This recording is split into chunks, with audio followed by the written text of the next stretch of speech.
Sa gitna ng mainit na usapin tungkol sa mga armas at tensyon sa Middle East, may isang mas malaking krisis na unti-unting pumapatay sa normal na daloy ng buhay sa bansang Iran. Ito ay hindi lamang isang babala dahil ito na ang realidad na kinakaharap ng milyon-milyong tao doon sa kasalukuyan. Habang ang buong mundo ay nakatingin sa kanilang mga drone at missiles, ang mga gripo sa loob ng kanilang mga tahanan ay hangin na lang ang inilalabas at ang kanilang mga dam ay halos putik na lang ang natitira. Ang masakit pa rito, ang krisis na ito ay hindi lang dulot ng kalikasan, kundi resulta rin ng maraming taon na maling pamamahala at mga desisyon na hindi pinag-isipan ng kanilang gobyerno. Paano nga ba haharap sa isang malaking laban ng isang bansa kung ang sarili nilang mga mamamayan at mga sundalo ay wala ng mainom na tubig? Sa mga lungsod gaya ng Tehran, Kerman at Mashhad, hindi na mga bala ang hinahanap ng mga tao kundi paraan para mabuhay sa araw-araw. Makikita mo sa mga kalsada ang mahabang pila ng mga tao na may dalang mga galon at nag-uunahan sila sa bawat patak na lumalabas mula sa mga water tanker. Ang modernong imahe ng Iran ay unti-unting naglalaho dahil sa matinding uhaw at gutom na nararamdaman ng publiko. Kapag ang tao ay wala ng mainom at wala ng makain, ang takot ay napapalitan ng galit at ito ang nagiging mitya ng malaking kaguluhan sa loob ng bansa. Nakakapagtaka rin na ang isang bansa na kayang magpakita ng lakas sa labas ay hirap na hirap magbigay ng pinaka-basic na kailangan ng sarili nilang tao. Hindi rin ligtas ang kanilang militar sa problemang ito dahil kahit ang mga sundalo sa field ay nakakaranas na ng kakulangan sa supply. Sa katunayan, lumalabas ang mga ulat tungkol sa tinatawag na 20-round crisis kung saan pati ang bilang ng bala ay limitado na dahil sa hirap ng logistics. Pero ang mas matinding kalaban ng mga sundalo ay hindi ang kaaway sa harapan, kundi ang dehydration. Ang isang sundalo ay kailangan ng 15 hanggang 20 litro ng tubig kada araw para makagalaw ng maayos sa gitna ng init ng labanan. Kapag ang katawan ng tao ay naubusan ng tubig, nawawala ang focus ng isip at mabilis na nang ihina ang mga kalamnan nila. Kahit gaano pa katapang ang isang sundalo, hindi niya kayang labanan ang limitasyon ng kanyang sariling katawan kung wala siyang mainom. Dahil dito, ang plano ng Iran na patagalin ang anumang labanan ay mukhang malabong mangyari dahil hindi nila kayang suportahan ang pangangailangan ng kanilang malaking hukbo. Ang pagpapadala ng tubig gamit ang mga truck ay napakahirap dahil ang mga tanker na ito ay mabagal at madaling targetin ng mga drone o airstrike mula sa kalaban. Isang tama lang sa isang tanker ay sapat na para mawalan ng kakayahang lumaban ang isang buong unit sa loob lang ng ilang oras. Hindi lang ang pagkawala ng tubig sa gripo ang kailangang ikatakot ng mga tao sa Iran ngayon. Dahil sa pagbaba ng antas ng tubig, damay na rin ang kanilang supply ng kuryente.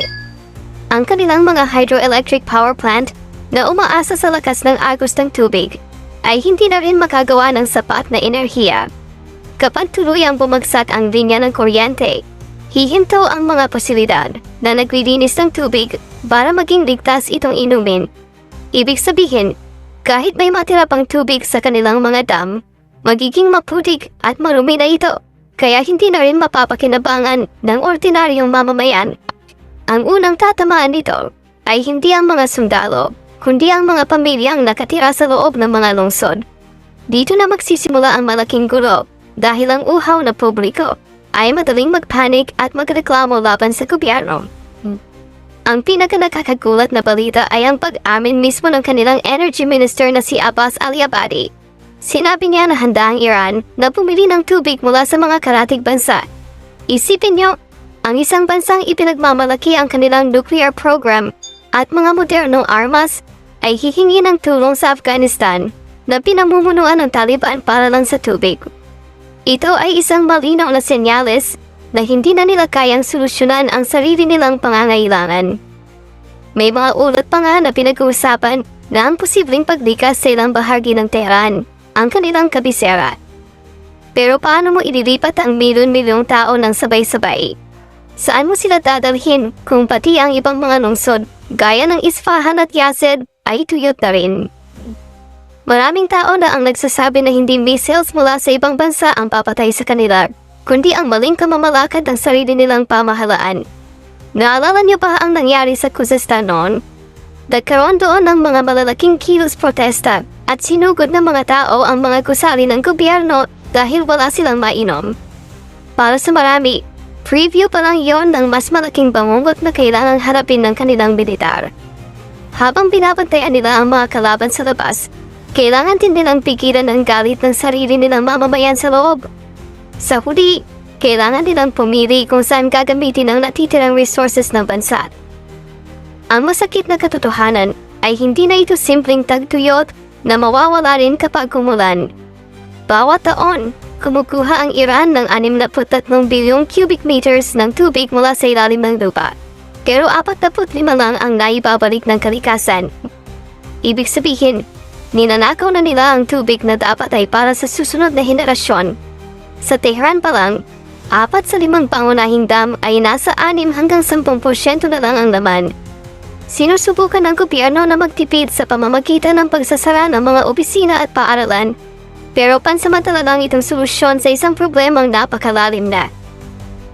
Sinasabing malaki ang papel ng Iranian Revolutionary Guard Corps o IRGC sa krisis na ito.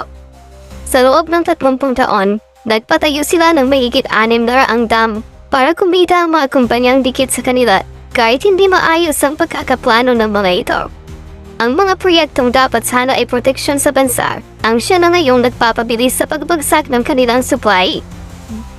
Dito na tayo sa pinakadelikadong bahagi ng kwento dahil kapag ang isang bansa ay hindi na kayang magbigay ng tubig sa sarili nitong kabisera, doon na talaga nagsisimulang mabasag ang tiwala ng mamamayan.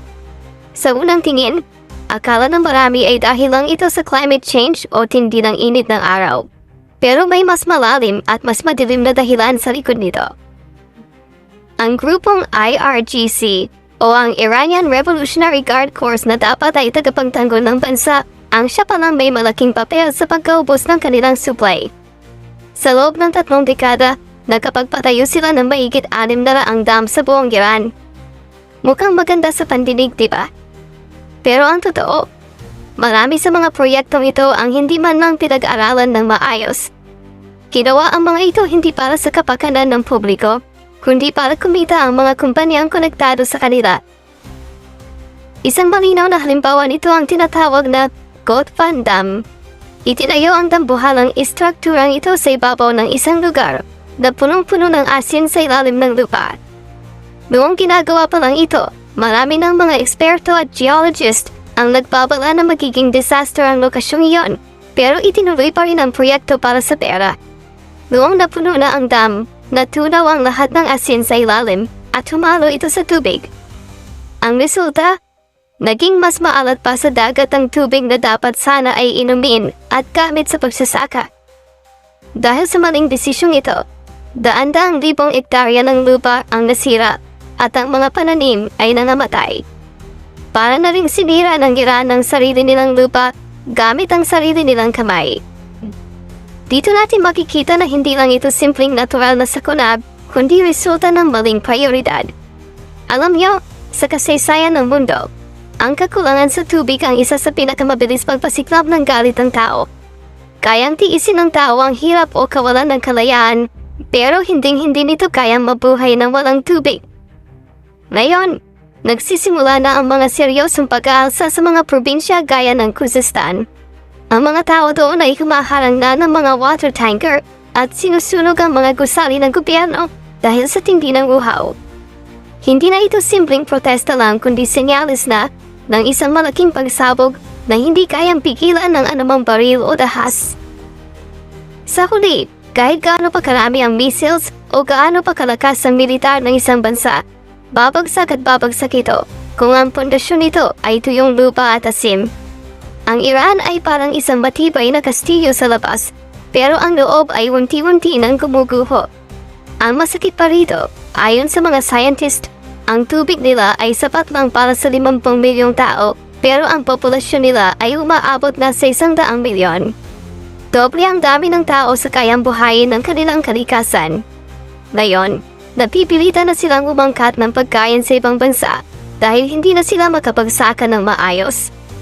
Ang tanong para sa ating lahat,